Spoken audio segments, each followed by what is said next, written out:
Donc, après avoir vu le théorème du moment cinétique écrit sous forme vectorielle et qui a donné la possibilité de solutionner certains problèmes comme on avait vu pour l'exemple de tout à l'heure, maintenant on va énoncer un deuxième théorème mais écrit sous forme scalaire qui est le théorème de l'énergie cinétique. Théorème de l'énergie cinétique. Mais avant d'énoncer ce théorème, on va définir certaines quantités qui sont nécessaires à l'exposition de ce théorème. Donc, on va voir la première quantité, c'est le travail d'une force, F. D'une force F. Donc, soit un point M, donc M de masse M en mouvement, dans un référentiel R, donc, et soit OM le vecteur position, donc OM le vecteur position, et F la résultante des forces, F étant la résultante des forces appliquées à M dans R. Et donc, si on a OM, donc on peut définir la vitesse V de M dans R. Et le travail qu'on note dW de F dans R, donc le travail élémentaire dW de F dans R, il est égal à F scalaire d de OM, avec d de OM, c'est le déplacement élémentaire. Déplacement élémentaire de M, c'est-à-dire d de OM, c'est tout simplement la variation d de OM, je peux l'écrire, est égal à OM à l'instant t plus dt moins OM à l'instant t. Donc, comment je peux écrire ceci? Eh bien, dW avec V de M dans R est égal à d de OM sur dt par rapport à R, ce qui implique que d de OM est égal à V de M par rapport à R dt, donc ce qui implique que dW de F est égal à F scalaire V de M par rapport à R fois dt. Donc voilà le travail de la force. Et cette force, donc avec F scalaire, donc F scalaire V de M par rapport à R, je peux l'écrire dW de F par rapport à R sur dt, et ceci c'est la puissance, tout simplement, je peux la définir comme étant la puissance de la force F dans R. C'est la puissance de la force F, donc la puissance est égale à F scalaire V de M. Donc, puissance. Ici, donc, on définit le travail d'une force F comme étant dW de F est égal à F scalaire d de OM. Et la puissance, c'est tout simplement, c'est F scalaire la vitesse de M dans R. En termes d'unité, le travail il est exprimé en joules, et en termes d'unité, la puissance elle est exprimée en watts. Donc maintenant, on définit l'énergie cinétique. Énergie cinétique. Donc, l'énergie cinétique, que je note, l'énergie cinétique de la particule M de masse M dans un référentiel R, elle est donnée par 1/2, donc c'est une quantité scalaire, 1/2 M V de M par rapport à R au carré. Donc, c'est 1/2 de M qui multiplie la vitesse au carré.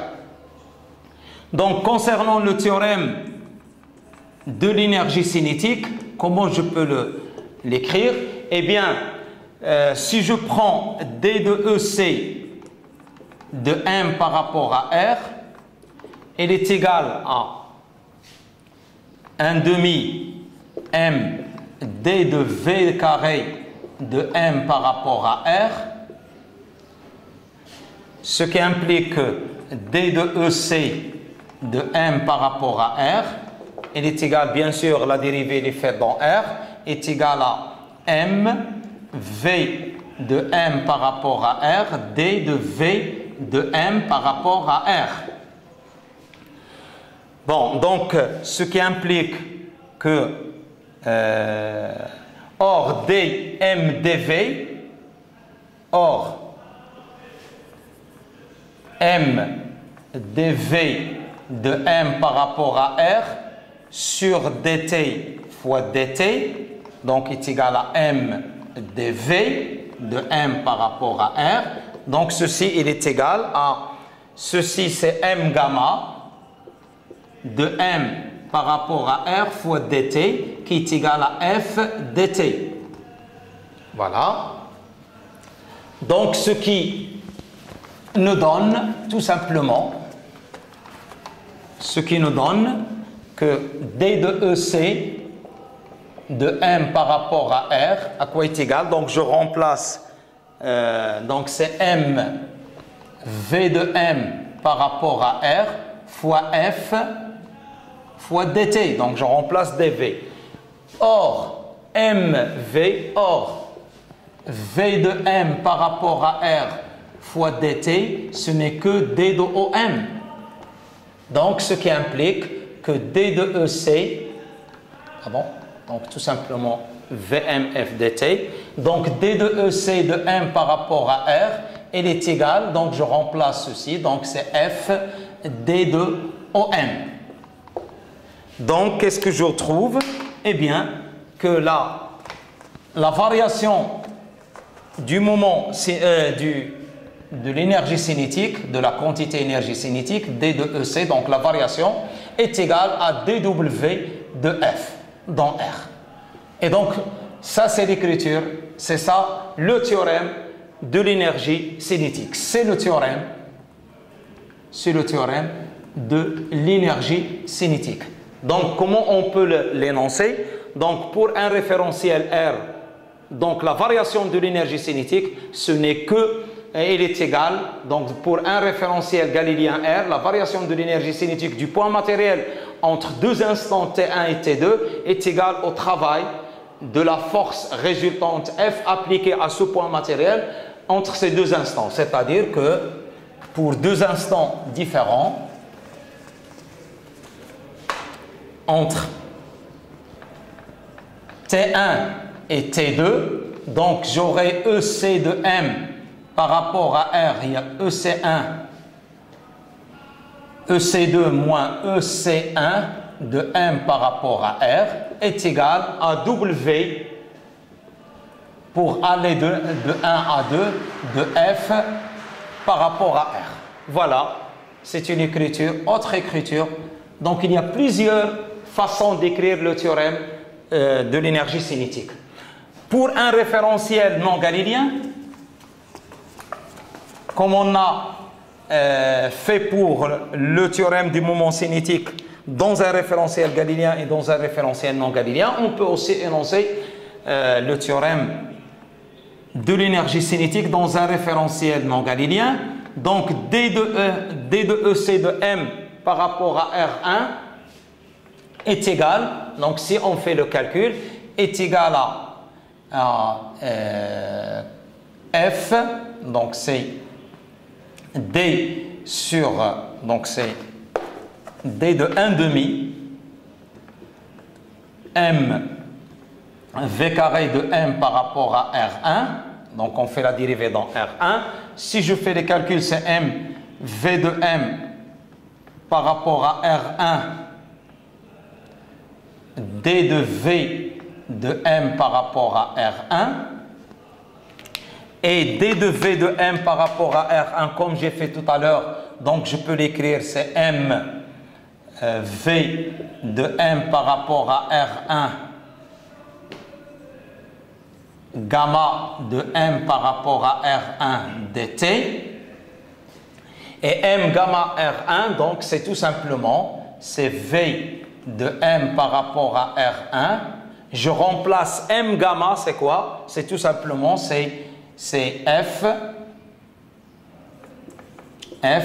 plus FIE plus FIC. Donc, je remplace M gamma R1. Donc, j'applique le PFD dans un référentiel non galiléen fois dt. Et donc, ceci, c'est quoi? C'est F plus FIE plus FIC scalaire et V de M R1 sur dt. Donc, c'est D de O1M.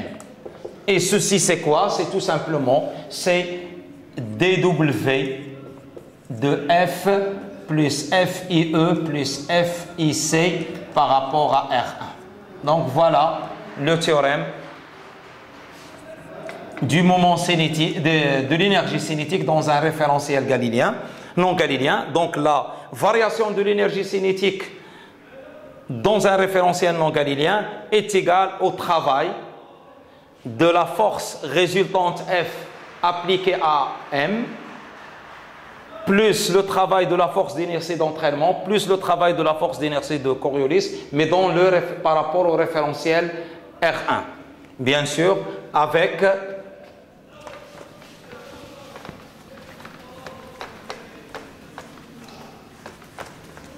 il faut bien préciser que avec FIE DW avec dW de FIE par rapport à R1, quoi est égal?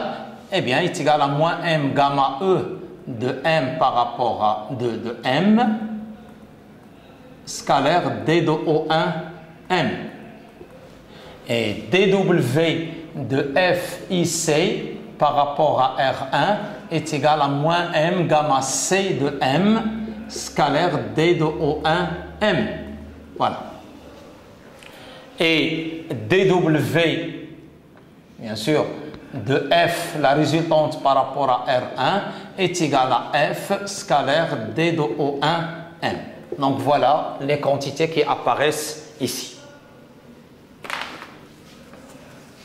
Donc voilà l'écriture de ce théorème, que ce soit dans un référentiel galiléen, on trouve uniquement le travail des forces résultantes, mais lorsque on l'applique dans un référentiel non galiléen, il s'ajoute, en plus des forces résultantes, il s'ajoute le travail de la force d'inertie de Coriolis, plus le travail de la force d'inertie d'entraînement, mais par rapport au référentiel R1.